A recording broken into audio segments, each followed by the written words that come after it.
একটি গভীর জঙ্গল ছিল। সেখানে সকল পশু পাখি মিলেমিশে বসবাস করত।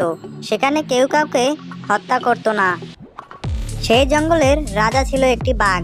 সে খুবই ভালো ছিল। সে জঙ্গলের সবার সাথে মিলেমিশে বসবাস করত। এমনইভাবে জঙ্গলের সবাই সুখে শান্তিতে বসবাস করছিল। কিন্তু হঠাৎ একদিন তাদের জঙ্গলে একটি ডাইনি এলো এবং সে জঙ্গলের সকল পশু পাখিকে হত্যা করতে শুরু করলো। তাই জঙ্গলের পশু পাখিরা ডাইনির ভয়ে ছিল এবং এই সুযোগে ডাইনি জঙ্গলের অনেক পশু পাখিকে হত্যা করতে শুরু করলো। তাই জঙ্গলের সকল পশু পাখি বাঘের কাছে যায়। বাঘ মামা, এভাবে চলতে থাকলে তো একদিন ডাইনি আমাদেরকেও মেরে ফেলবে। হ্যাঁ, তুই ঠিকই বলেছিস। এই জন্য আমাদের কিছু করা দরকার। এই কথা বলে বাঘ সকলকে নিয়ে ডাইনির কাছে যায় এবং ডাইনিকে বলতে লাগলো, এই যে ডাইনি বুড়ি, এভাবে আমাদের জঙ্গল থেকে পশু পাখি হত্যা করতে থাকলে তো একদিন আমাদের জঙ্গলে আর পশু পাখি থাকবে না। তাতে আমার কি? আমি তো তোদের জঙ্গলের সকল পশু পাখিকেই খেয়ে ফেলবো। তারপর ডাইনি মনে মনে ভাবতে লাগলো, না, আমি এত কষ্ট করে খাবার জোগাড় না করে ওদেরকে দিয়েই তো খাবার জোগাড় করতে পারি। আচ্ছা, তোদের জন্য একটা সুযোগ আছে। তোরা যদি প্রত্যেকদিন আমার জন্য খাবার জোগাড় করে দিতে পারিস তাহলে আমি তোদেরকে মারবো না। আচ্ছা ঠিক আছে, তাহলে তাই হবে। এই কথা বলে বাঘ সকলকে নিয়ে সেখান থেকে চলে যায়।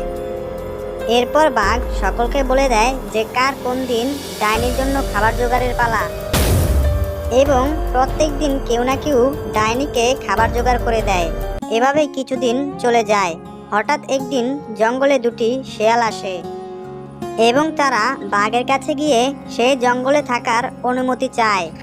আচ্ছা ঠিক আছে, তোমাকে এই জঙ্গলে থাকতে হলে ডাইনি বুড়ির জন্য খাবার জোগাড় করতে হবে। কিন্তু কেন? তারপর বাঘ শেয়ালকে সবকিছু খুলে বলে এবং শেয়াল কিছুক্ষণ চিন্তা করে বলতে লাগলো, আপনারা এত কষ্ট না করে ডাইনিকে তাড়াবার একটা বুদ্ধি করলেই তো হয়।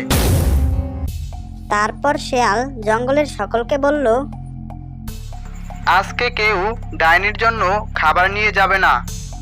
তারপর শিয়াল জঙ্গলে একটি ফাঁদ পেতে রেখে যায় এবং অন্যদিকে ডাইনি খাবার না পেয়ে খুবই রাগান্বিত হয়ে জঙ্গলে আসে এবং বলতে লাগলো, আমার জন্য কেউ আজকে খাবার আনেনি। আজকে জঙ্গলের সব কটাকে খেয়ে ফেলবো।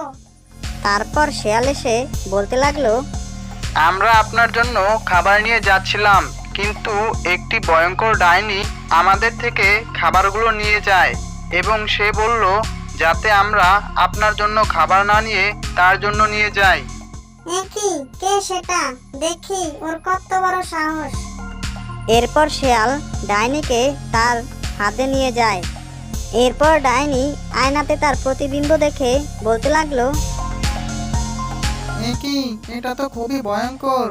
আমি এখান থেকে তাড়াতাড়ি পালাই, না হলে এটা আমাকে মেরে ফেলবে। এরপর ডাইনি সে জঙ্গল থেকে চলে যায় এবং জঙ্গলে সবাই সুখে শান্তিতে বসবাস করতে থাকে।